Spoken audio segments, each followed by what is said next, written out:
What's going on, everyone? It's time for another family adventure film review. Today we're going to be talking about The Neverending Story 3, Escape from Fantasia. No one ever talks about this, so I thought I should be the one to talk about it. There's very few videos on it, but we'll get to that.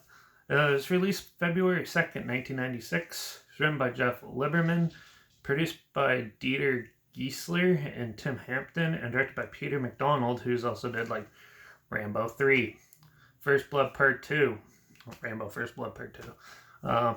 Yeah, Legionnaire, Mo Money, and The Monkey King, to name a few. It's had a box office earnings of $5 million. It was a colossal flop when it came out. Jim Henson's Creature Shop did all like the practical puppets and stuff for it, just like the first two. And there's a whole pile of other companies came in. So this is the third entry into the Neverending Story franchise, which is a book where a kid escapes reality basically and is like a king almost, and going through the stories and stuff. And then come alive, he's there and he tries to convince other people that it's a lie, but it's not, right? So this goes in your typical third movie cliche. Downfall, whatever you want to put it.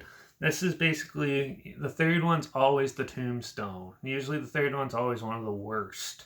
And this definitely falls into that category. Holy, was I shocked when I watched this. So I think I grew up with the first two, was never able to find the third one until recently on like some like one of those foreign film DVD packs you get in the $5 bin at Walmart or something. Found one of those, so I watched just specifically for this movie. So I watched it, and wow, was this a chore to get through?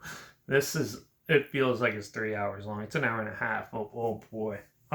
You have a lot of familiar faces. You got the tree root guy who somehow is on fire in some of it, and you have the rock baby and the rock guy. They're actually a family now, and they pedal down to the rock store on their bike,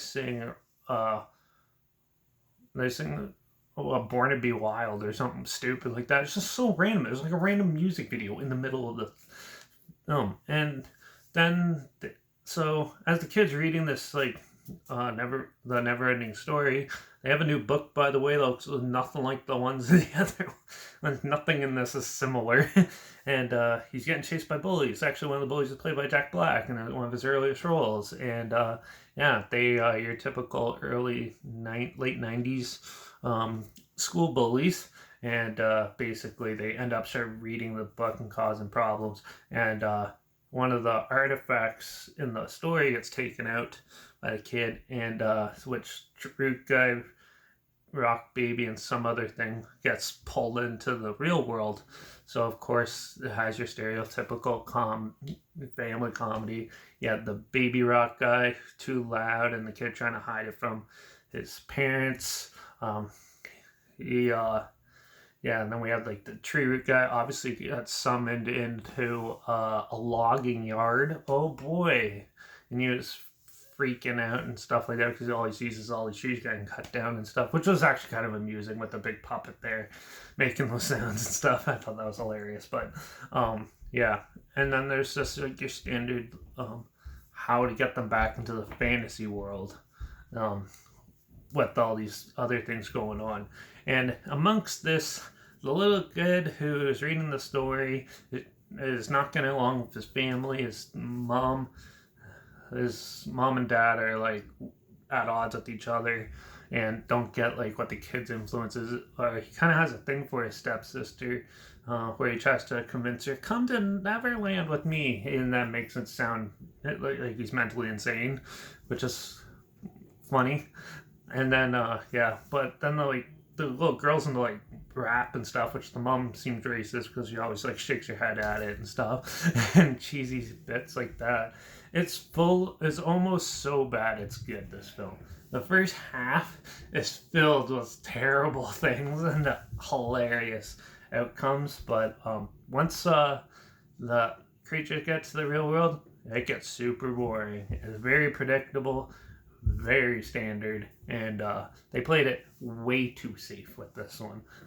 They didn't do very much. You only get to be in Neverland for like 15 minutes, and the rest of it's in the real world bickering and stuff with a very standard outcome. And it was not interesting. There was no like compelling. I didn't feel for the kids like I did in the first two. I didn't feel any connection with like what's going on. They stand in an ice cave for half the time you're in Neverland, so you don't even get to see it. And yeah, it's very weird, cheesy optical effects done with that. Pre CG, obviously, and yeah, it's very cheesy. You do get to see all the classic monsters from the first two, but in very sporadic ways, and nothing's really cohesive about it. It's a very dull, stupid story. Like the kid's running from his principal and hides in another school. Who does that?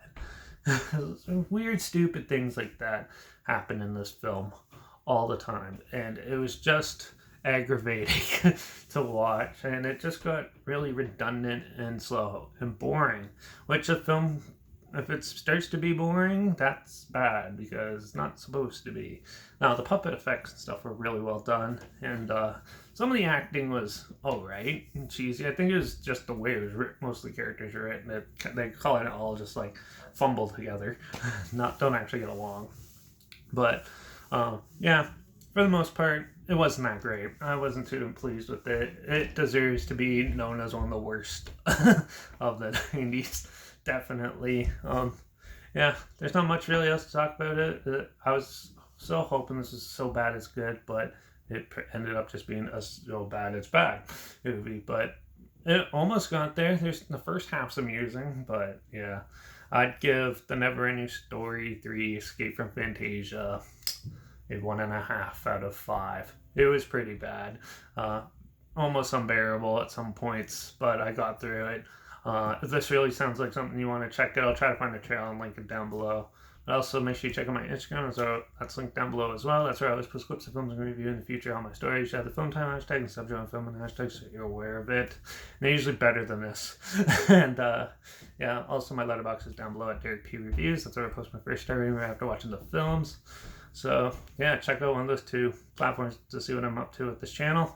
Like this video, share it to more people, wherever. Comment your opinions of the film if you have any down below. And let me know if you want me to do the other two Neverending Story films as well. I can cover those too in this future video. Let me know. And also if you have any other films or film franchises that you want to hear my opinions on, any genre, doesn't matter. Comment those down below. I'll try my best to get them as soon as I can and if I can find them.